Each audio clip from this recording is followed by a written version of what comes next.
गुरु साक्षात् परं ब्रह्म तस्मै श्री गुरुवे नमः। आइए आगे की तरफ पढ़ते हैं। 14 जून सन 1998। आज के सत्संग में गुरुदेव ने कहा, यदि आप अपने चरित्र से गिर गए तो आपसे साधना नहीं हो पाएगी। बहुत से ऐसे लोग हैं जो पूजा पाठ कर सकते हैं, सत्यनारायण की कथा करते हैं, मानस पाठ करते हैं, गुरु ग्रंथ साहब का पाठ करते हैं। बस उतने ही समय तक वातावरण शुद्ध रहता है और वह शुद्ध रहते हैं। इससे कुछ नहीं हो सकता। बहुत से ऐसे हैं जो शराब भी पीते हैं सरदार, और गुरुद्वारे में भी पहुंच जाते हैं। एक कथा आती है। एक राजा थे। अपने राज्य में एक विद्वान को राज पंडित बनाकर रखे थे। वह बड़ा ही तेज और प्रखर था। अपने राज्य के सभी विद्वानों को परास्त कर चुका था। राज पंडित के पिता से जब कोई भी बेटे की प्रशंसा करता तो वह कहते, अरे वह तो अभी मूर्ख है। इसकी पता इस बात का उसे भी चला। उसे बड़ी चोट लगी। एक बार वह कई राज्यों के विद्वानों को हरा करके वापस आया। जब उसके ने पिता को बताया तो पिता ने कहा, अरे चल ससुरा, अभी तो तू मूर्ख ही है। बेटे के अहंकार पे बड़ी चोट लगी। उसने कहा, सब मेरी प्रशंसा कर रहा है, इनके मुख से नहीं निकल रहा। इससे अच्छा होता यह तो मर जाए। एक बार पुनः घटना घटी। बहुत बड़े पंडित को हरा के आया। फिर उसके पिता ने कहा, ना ना, अभी तो वह मूर्ख ही है। बेटे ने सोचा कि यह तो अति कर दिए हैं। अब उसने किसी एक प्रतिद्वंदी को पुनः हराया और विजयश्री लेकर के पहुंचा। राज्य का राजा भी उसे बहुत सम्मान यश दिया। और इधर वह उसने अपने पिता से भी कहा। उसने पुनः वही बात दोहराई कि अरे वह तो अभी मूर्ख है, वह तो कुछ नहीं जानता, अज्ञान है। अब बेटे से नहीं रहा गया। बेटे ने कहा, पिता चाहता ही नहीं है कि मेरी यश आगे बढ़े, और उसने पिता को मारने का षड्यंत्र रच दिया। रात्रि का समय था। कमरे में राज पंडित के माता पिता बैठे हुए थे कि इतने में पंडिताइन ने पंडित जी से पूछ ही लिया, एक बात बताइए, इतने जगह से बेटा जीत कर आ रहा है, चारों तरफ उसका यश हो रहा है, और एक आप हो जो उसे मूर्ख कहते हो। पंडित ने कहा, तुम भी मूर्ख हो।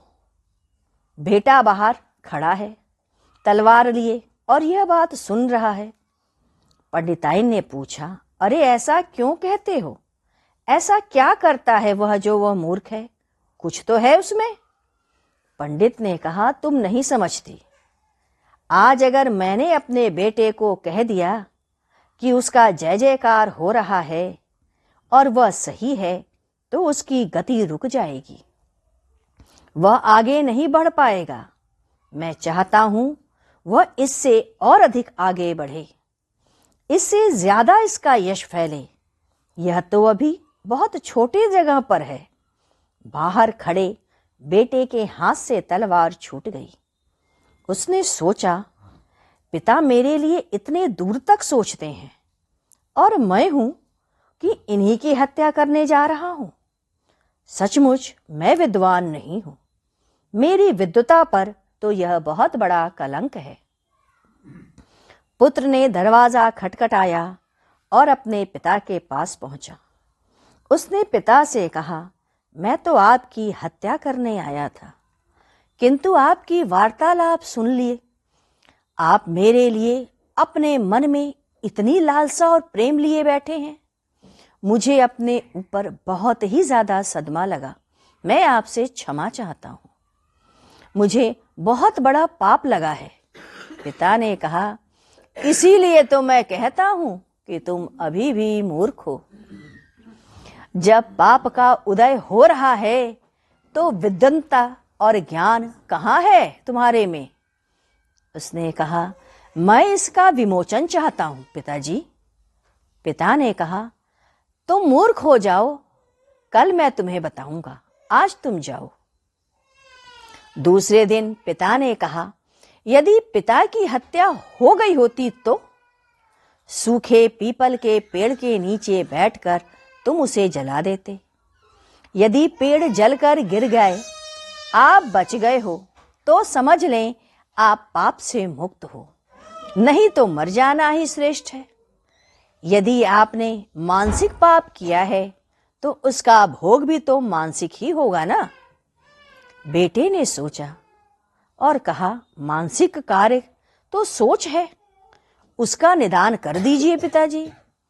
पिता ने कहा, अच्छा हो जाएगा, मेरी बात मान लेना। एक दिन पिता ने कहा, अपनी पत्नी को मैके भेज दो। कुछ दिनों के लिए उसने भेज दिया। कुछ दिन के बाद पिता ने कहा, बेटा ससुराल चले जाओ, जब तक मैं तुम्हें ना बुलाऊं तब तक तुम ससुराल से मत आना और किसी भी दशा में मत आना, चाहे कुछ हो जाए। बेटे को यह नहीं पता था कि किस पाप का विमोचन करने के लिए पिता ऐसा कर रहा है। बेटा राजपंडित हो ससुराल पहुंच गया। पहले तो उसकी बड़ी खातिरदारी हुई, 3 दिन तक उसकी बड़ी व्यवस्था हुई। चौथे दिन औरत बच्चा देखने लगा कि क्या करें, कुछ तो करो, चला जाए। उसने कहा, नहीं अभी तो नहीं। साले कहने लगे, अरे क्या बात है, घर नहीं जाओगे क्या? धीरे धीरे बात आगे बढ़ी, घर का काम भी बढ़ गया। अब उन्होंने कहा, यदि इन्हें कहीं नहीं जाना तो थोड़ा घर के काम में हाथ बटा दे। कुछ दिन के बाद घर के नौकर को हटा दिया गया। अब उसकी स्थिति कुत्ते से भी बदतर हो गई। वह राजपंडित अपने आप को बड़ा ही अपमानित महसूस करने लगा। रात्रि में अपने साले की आवाज उसे सुनाई देती, अरे यह तो कुत्ते की तरह यहां अड़ गया है, यहां से जाने का नाम ही नहीं ले रहा। उसने पिता के यहां संदेश भिजवाया। पिता ने कहा, अभी नक्षत्र ठीक नहीं है, कुछ दिन बाद आना। अब राजपंडित से अपमान सहा नहीं जा रहा था। उसने पिता को खबर भेज दी कि अमुक तारीख तक यदि आप मुझे नहीं बुलाएंगे तो मैं आत्महत्या कर लूंगा। पिता ने खबर दी, कुछ दिन और रुक जाओ। गुरुदेव ने कहा, 5 तरह के कुत्ते बताए गए हैं। पहला, एक वह आदमी जो देसी कुत्ते को सीकड़ में बांध करके घुमाता है। दूसरा, वह भाई जब अपने बहन के घर चला जाता है और उसको कई दिनों तक टिका रहता, कुछ नहीं करता, वहीं पड़ा रहता है, तो वह कुत्ते की तरह हो जाता है। तीसरा, नाती अगर नाना नानी के घर में बहुत दिनों तक रह जाए तो उसकी स्थिति भी कुत्ते की तरह हो जाती है, अर्थात उसके साथ भी वही व्यवस्था बन जाता है। चौथा, ससुर दामाद के घर यदि रहने लग जाए तो। पांचवा, दामाद ससुर के समय अधिक समय तक सही नहीं चलते। इधर जब राजपंडित को ऐसा लगने लगा तो पनही जूते को उठाने के लिए तक कह दिया। उन्होंने रात्रि में संकल्प लिया, आज तो मैं डूब करके आत्महत्या कर ही लूंगा। सारा सामान उसने अपनी पत्नी को दे दिया। पत्नी ने पूछा, आज आपका मन बड़ा दुखी लग रहा है। उसने कहा, नहीं। पत्नी ने कहा, क्या बात है, कितना ख्याल करते हैं सब लोगों का, छोड़ दीजिए। पंडित ने कहा, हाँ बहुत ख्याल करते हैं। उसने एक कागज लिखा, मेरी सारी संपत्ति पिता को दे दी जाए। उसी समय खबर आई, तुरंत घर चले आओ। वह तुरंत वहां से उठा और चल दिया। 6 महीने चले आओ, नहीं तो बहुत दिक्कत होगी। 6 महीने बाद वह घर पहुंचा और अपने पिता का चरण पकड़ के रोने लगा। यदि आज आप न बुलाते तो कल आपको मेरी लाश मिलती। पिता ने कहा, आज तुम्हारे मानसिक हत्या के पाप का विमोचन हो गया। यह कृत्य के कारण जो तुम्हें मानसिक पीड़ा हुई, तुम्हारे पाप का विमोचन कैसे करता? अब तुम उस पाप से मुक्त हो। तुम्हारे पाप को कैसे मिटाया जाए, यह भी तो एक तरीका है। आप जब मेरे पास रहते हैं, आपके जीवन में इतने उचित, अनुचित और मानसिक अपराध का भाव उठता है। मैं जानता हूं, जान करके भी मैं आपको खूब गाली देता हूं। आपको लगता है कि देखो क्या उटपटांग बोल रहे हैं, ऐसा बोल रहे हैं। अरे पाप का विमोचन कैसे करूं मैं आपका, यही पता नहीं। यह अनुचित जो करके आए हो, उसे मैं कैसे निकालूं? मैं अपनी वाणी से आपको बीधता रहता हूं, खूब बोलता हूं, ऐसी मानसिक पीड़ा देता हूं जिससे कि भोग मिट जाए, ताकि उस समय जब कष्ट आए तो आपके अंदर आत्महत्या करने पे आप उतारू ना हो। मैं आपको गाली इसीलिए देता हूं कि आपके भोग को मिटाने के लिए आप मेरी वाणी से तिक्त होकर के रोएं और बदहास होके रोएं। दूसरे की वाणी आपको तिक्त नहीं करेगी, दूसरे की वाणी आप बर्दाश्त कर लोगे। देखो ना, मैं हर हफ्ते उसे बुलाता हूं अशोक को और गाली देता हूं। आज हाथ टूट गया ना, मैंने कहा था तुमसे गाड़ी चलवाऊंगा। डॉक्टर ने कहा 6 महीना लगेंगे। कुछ दिन के बाद वो गाड़ी चला रहा है ना। बीना को लू लग गया, बीमार थी, आई, गुरुदेव ने अपने हाथों से लिया और 1 मिनट के बाद उसका हाथ छोड़ दिया। हम सभी बैठे थे। बीना जो बहुत ही कमजोर महसूस कर रही थी, जब वापस घर जाने लगी तो उस समय बहुत ही स्वस्थ दिख रही थी। गुरुदेव ने कहा, क्या किया? हाथ से स्पर्श ही तो किया। किस रोग को तुम्हें स्वस्थ करना है, कैसे मैं ठीक करूं? ऐसे ही ना। मैंने तो अपने पावर का खाली स्थानांतरण ही तो किया और देखो वह घर जा रही है। कल के भविष्य में मैं यही बताता हूं कि तुम सब सावधान होकर के रहना। आगे फिर पढ़ेंगे। आइए गुरु कीर्तन करते हैं।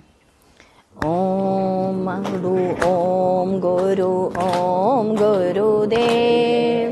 जय गुरु जय गुरु जय गुरुदेव।